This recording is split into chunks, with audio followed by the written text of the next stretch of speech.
نیلام کچھ اس طرح ہوئے بازار عشق میں، بولی لگانے والا بھی وہی تھا جس نے کبھی ہاتھ پلا کے مانگا تھا۔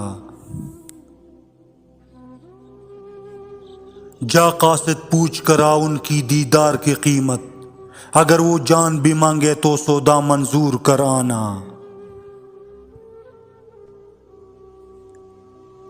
اگر کسی کی تکلیف دیکھ کر تمہیں تکلیف ہونے لگے تو سمجھ لینا کہ تم اللہ کے بنائے ہوئے بہترین انسان ہو۔ غریبی جب دروازے پہ آتی ہے تو پیار خود بخود کھڑکی سے باہر چلا جاتا ہے۔ ایک وقت آتا ہے جب انسان کو اپنے مخلص ہونے پر بھی پچھتاوا ہونا شروع ہو جاتا ہے۔ خاموشی بہترین ہتھیار ہے، خاص طور پر اس وقت جب لوگ آپ سے چیخنے کی توقع کرے۔ تمہیں بارش پسند ہے مجھے بارش میں تمہیں ہنسنا پسند ہے مجھے ہنستے ہوئے تمہیں بولنا پسند ہے مجھے بولتے ہوئے تمہیں سب کچھ پسند ہے اور مجھے بس تم۔ تعلیم زیادہ تر ان باتوں پر مشتمل ہوتی ہے جنہیں ہم بھول چکے ہوتے ہیں۔ محبت کے بغیر زندگی اس پیڑ کی طرح ہے جو پھل پھول سے محروم ہو۔ احمقوں کو ان زنجیروں سے چھڑانا مشکل ہے جن کا وہ احترام کرتے ہو۔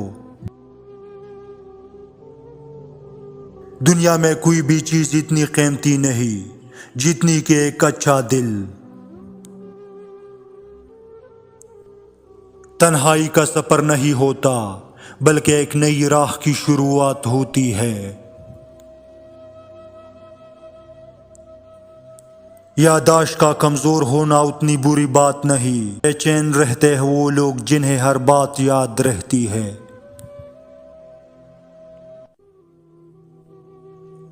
ہم لوگ نیک بننا نہیں، صرف نیک دکھنا اور نیک کہلانا چاہتے ہیں، اور یہ منافقت کا سب سے اعلیٰ درجہ ہے۔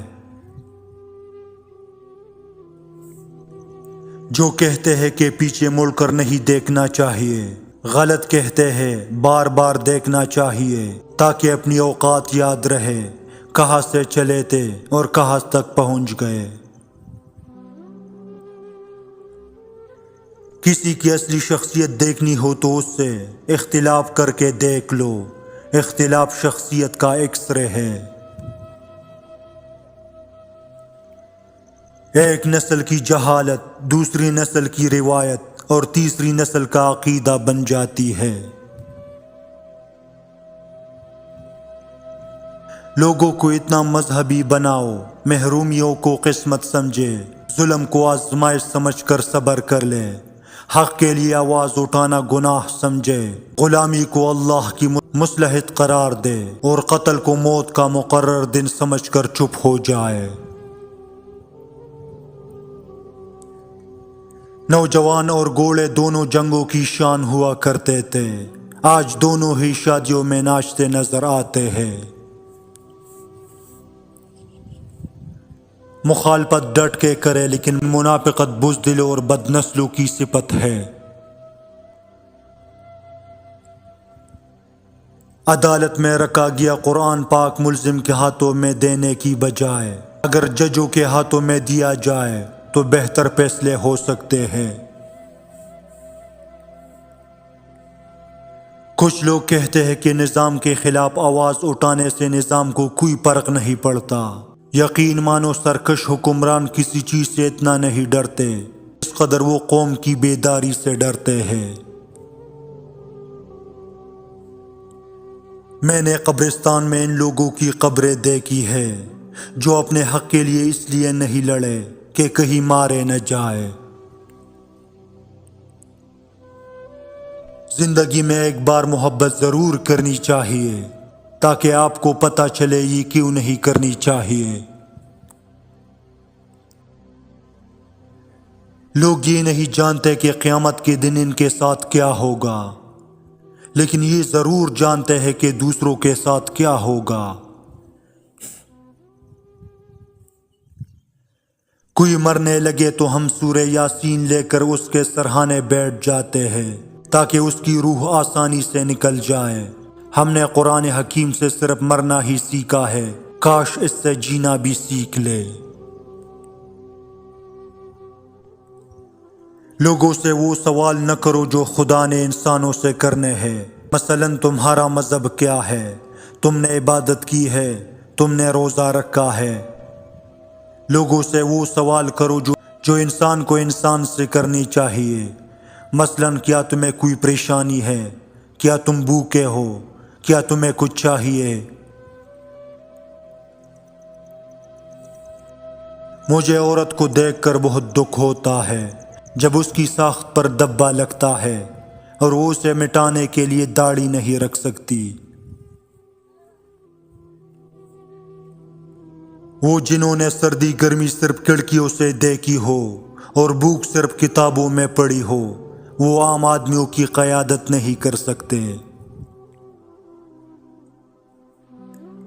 آخر مجبوریوں کی ہی پتہ ہوتی ہے، محبتیں تو ہمیشہ ہار جاتی ہیں۔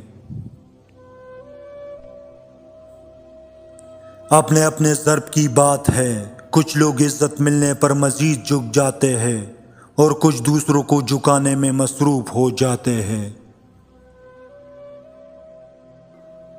اگر کوئی آپ کو کھو کر خوش اور مطمئن ہو تو آپ پر فرض ہے کہ اسے اپنی دھول تک کا پتہ نہ دے۔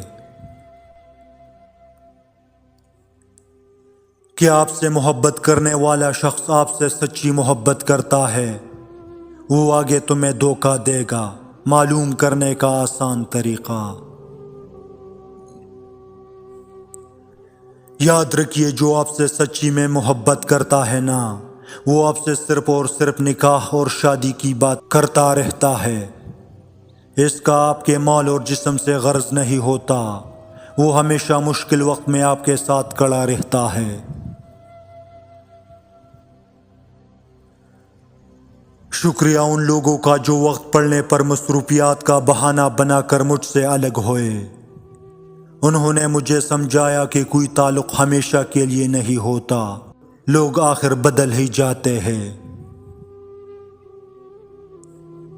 مکمل لا تعلق ہو جانا اتنی اذیت نہیں دیتا جتنا تعلق کا رہنا اور تعلق میں خاموش ہو جانا اذیت دیتا ہے۔